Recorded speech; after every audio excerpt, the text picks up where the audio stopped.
Hello everyone, my name is George Makili and this is a little bit different from my other videos since it's more professional and none of my videos have ever been professional before. But we're going to try something different. We're going to take a trip down memory lane and I'm joined here by Miss Alma Guerra. Hello. Hello, how are you? I'm good, and you? Fine, and very excited about being here with you. Thank you. I wanted to find out a little bit about adolescence and how it differs from present day to how it was back then for you. So I'm just gonna ask you a few questions, and we'll see what happens. Okay, let's see if I remember. So would you mind stating how old you are or your birthday, whichever you prefer? No, I prefer saying that I turned recently, and I'm a little nervous because I've never been with anyone on air like that in such a long time. It's okay. I'm 78. 78 years I'm old? 78 years old. Oh my God. Yeah.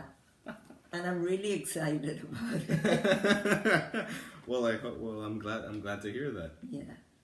Well, let's start with one of the most famous questions. Did you attend high school and did you want to go? I know I didn't want to go. I didn't have any choice. As you know, I was born in Cuba, so I came here right after high school graduation. And I don't think I was ever given an option of going or not going. I knew I had to go. I knew I had to graduate from high school. So I did the best I could. I enjoyed it. Well, I hope I get that same experience from that, and I think I'm starting to. But I'm also kind of curious to know if any of your other peers went to high school in your neighborhood, or like were they given the same, dilemma that they have to go? Yes. Everyone in my circle, there's a difference between the way children are brought up here and the way we were brought up in Cuba. I'm here since 1960, so I don't know how it is right now in Cuba, but all children had to go to school, but they couldn't stay home. They couldn't stay home, not even if they were sick? Well, yeah, sometimes the mothers will check to make sure there was no fever. Well, I hope that they're gonna be this responsible now. But I'm kind of curious as to what subjects you studied and the homework that you had. If you can remember. I know that was a long time ago. Yeah, I was trying to remember, and I even wrote some of these down because I figured you would ask me something about that. We started education in Cuba was very good. I attended until the 7th grade. I think it was 7th, a bilingual, an American school where we had Spanish in the morning and English in the afternoon. And then when I was going to 8th grade, I went to another American school, a Catholic school for girls, and it was in English. Everything was in English. But I had, thank God, the experience of the English. Was it a hard transition? No, because I had many friends in that school, and that's the reason why. My mother wanted me to go always to an all-girls school. And finally I said, okay, senior high. So I went there until I graduated from high school. Oh, wow. It was nice. It was fun. Well, I hope many of my peers, hopefully they feel the same way. I'm sure they will eventually. Did you have to work when you were a teenager? No. No? Never. You never had to work as a teenager? I had to clean my room. I had to help in the house, but it was a different lifestyle for us. And I just my obligation, let's say, was to go to school, to study, to bring good grades, to behave fairly good, and that's it, you know. But I didn't have to. I couldn't skip school. There were many things that it just didn't happen. Did any of your peers have to get a job at that time? No. No? No. I don't know. Maybe the girls in my school didn't, and my peers. I don't think they did. I don't even think Cuba was really able to offer teenagers. Maybe they would do things like free or to course. help out or whatever. But my peers were not working. Well, I guess we are the unlucky generation since we do have to work now, since it's expected of us. So boo-hoo. I don't want to. I just want to stick with it and go. It always amazed me that the fashion from here and then has been incredibly different. What type of clothes did you wear? Like, what type of... How did it look like? How was it? I was looking at some photos of when I was about 13, and it's so funny because some of the long skirts that we used to go when we were not in school, you see them now around Miami at least. It was, all of this comes back again. We were careful about what we wore. We were not allowed to wear any thing that was too airy, like I would say, but nice clothes. Yeah. Each girl or young man, would wear what their family, I guess, could afford. Some dress better than others, but we like to look good. That was important. So you would say that you were concerned about your fashion and how it... Yes. We all knew what everyone else was wearing, and if a party was coming, or a graduation or school party or something, we all talked about it. What are you wearing? And this. So that we all look more or less the same. What do you think of the clothes of today compared to back then? Other than the beginning of heart attacks, when I see some clothing that both boys and girls wear, it's not that I like the design. So I say, wow, I wish I had worn that. That was, going on when I was young. But I think that too much exposure is a little dangerous. And it has been proven in many cases. And my concern is, are they not interested in how they look? Because most of the people, not everyone, most of the people like to take a shower, guys and girls, and dress up and look good. Pretty sure that they do. Yeah. But when you go out all ripped off and with your hair looking like like now, at the university, they're wearing what do you call it? The night shoes, la pantufla. Instead of regular sneakers or shoes, they wear like the one you use at home when you go to sleep and take a shower, and they go to class like that. It is comfy. It is. I agree. That's when I say, I wish I had been able, because I couldn't pull that one. But that is a difference, and that is why we, the elderly, might have some criticism at times. But interesting. This is gonna be a little bit, I would say, further down memory lane, and a lot of my peers from today can probably relate.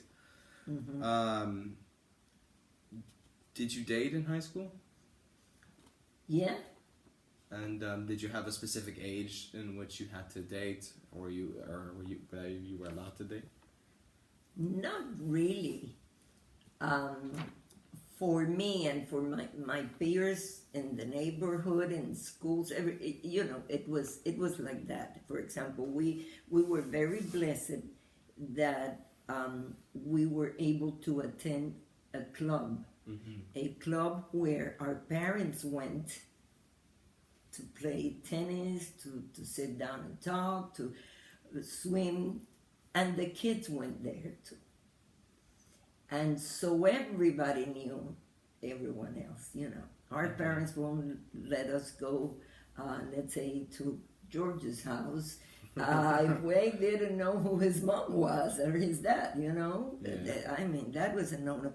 So it was easy to start. I don't think there was an age where they said, okay, at 14 you can date, or 16, or I don't even know the age now. It was a matter that, for example, the club hosted parties for the teenagers, for the young ones from 12 to 14. And then if you wanted, then for the older ones. So we started dating like that. We didn't know it was dating. We just went there, we danced, and then we went to dinner. But it was usually right there. We did many things. When we were older, a young man would invite you to go to the movies and to eat a medianoche, for example, and café con leche after the movie. But there was always a chaperone. You're laughing. No.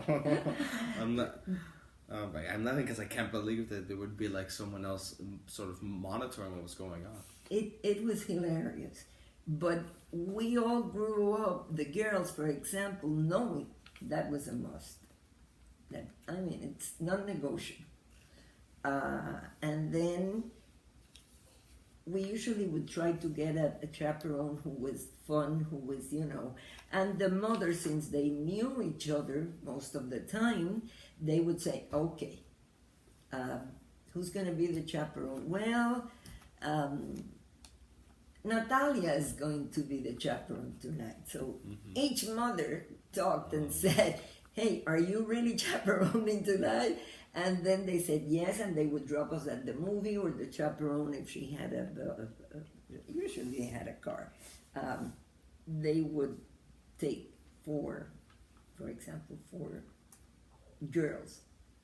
And the boys' father would take the boys and drop them off, but the chaperone stayed. Yeah. To sort of monitor. Well, that's interesting, and that definitely is not how it is. Well, now maybe in some circumstances it is, but I mean, I just can't believe. Well, as long as you have someone entertaining, instead of someone who's always leaning over your shoulder. I mean, I'm glad that there were people who could make it fun or make the night interesting, right? Instead of making it sort of feel compact and restricted, they could, I don't know, laugh, have fun. If I may share this, when my children started going to parties, a lo americano, the American way, then all the parents would say, "Oh, drop them off." Yeah, we did. Big fat chance. It's like, yeah, no. And then I would volunteer to go and take my daughter, for example, and 3 other girls if they were good. The party's going to be at a house or at some specific place, and we, I don't think they really liked the concept. They didn't approve of the concept, but that was it until they were maybe older. 17, 16, 17, they were older, and then they would negotiate very well the time, where, the whole works. But really, the work of a chaperone is very sad because I remember one night when my daughter was at a party with the other girls that we had taken, and I was there alone with other mothers from other schools that I didn't know that were not too friendly, and I was about to cry because I couldn't be there dancing. So it wasn't easy for the chaperones. Easy, anyway. So besides the dating and spending a romantic night, how would you and your friends spend your free time? We would go to the movies a lot. We had a group that were movie fans, and we were always checking the newspaper and the movie that's coming out. And there were lots of very good neighborhoods. There's like specific neighborhoods to go see the right. movie.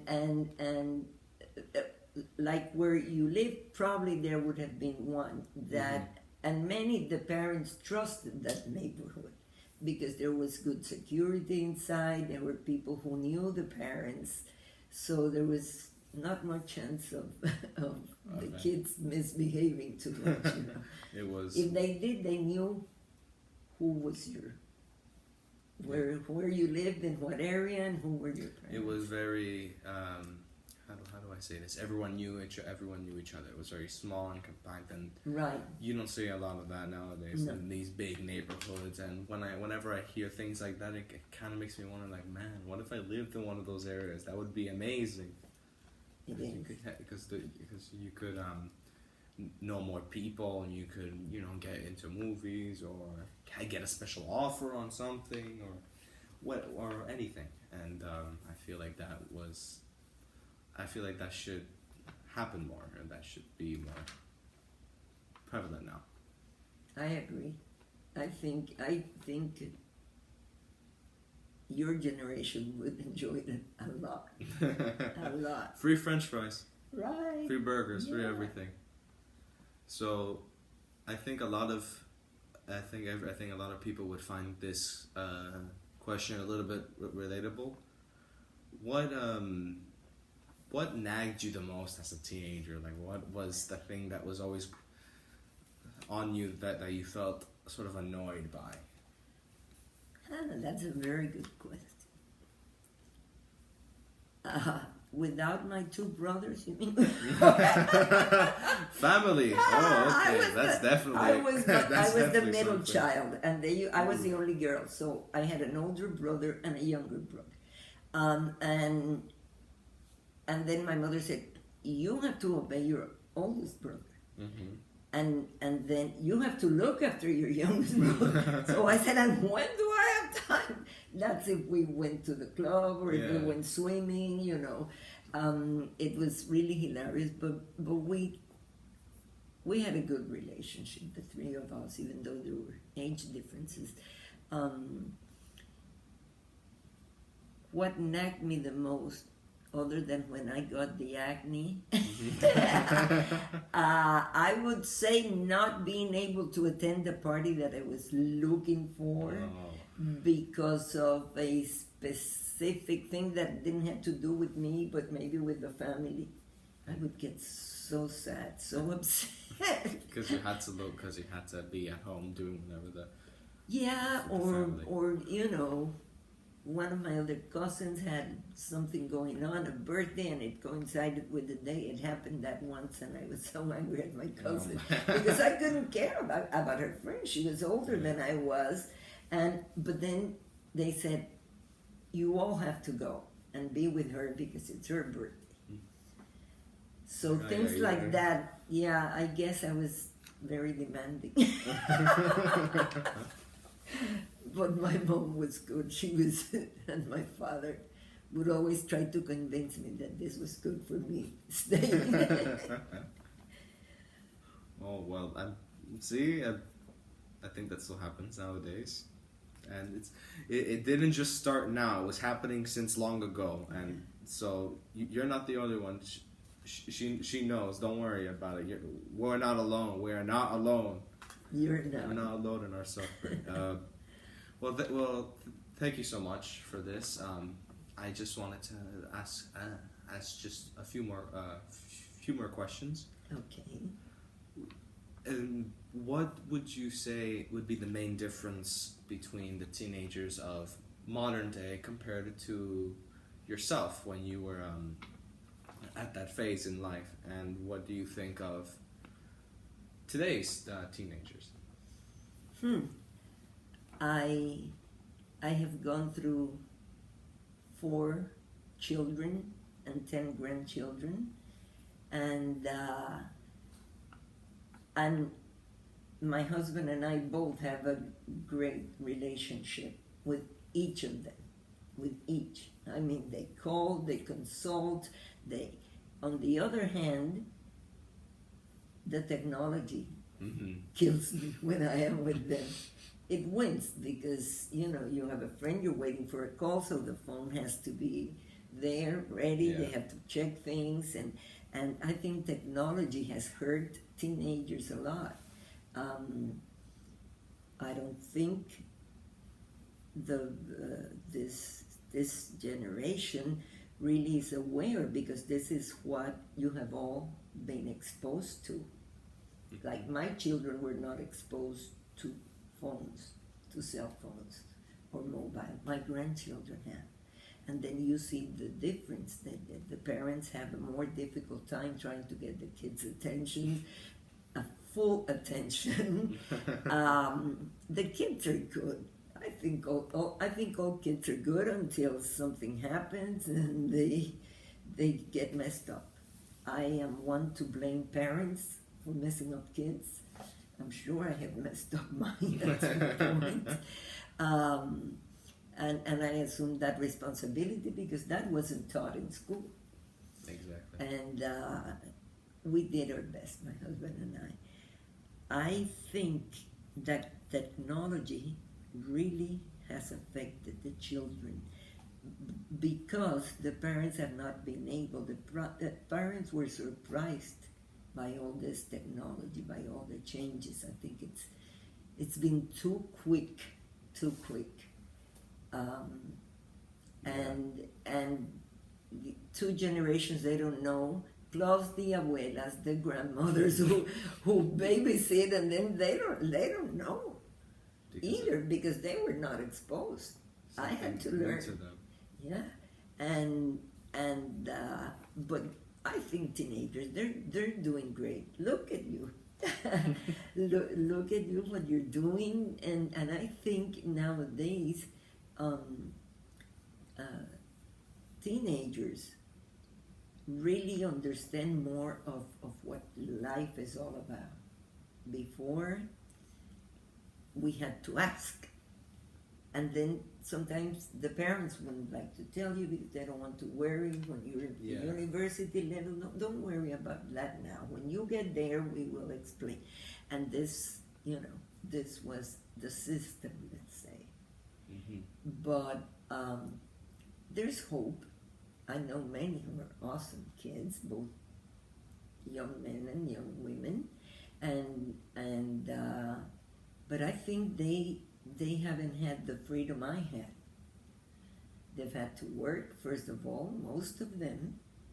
My kids had to work because if they didn't work, they knew that they were limited in many of the things they wanted to do. Yeah. So especially summers and things like that, and they had to do things that neither my husband or I were ever exposed to that. It's a whole new world now. But there's hope. There's always hope. There's still hope for us. Yes. And we'll still come out on top because even though the technology can be a bit bad, there's also some good things about that. Oh yes, I totally agree.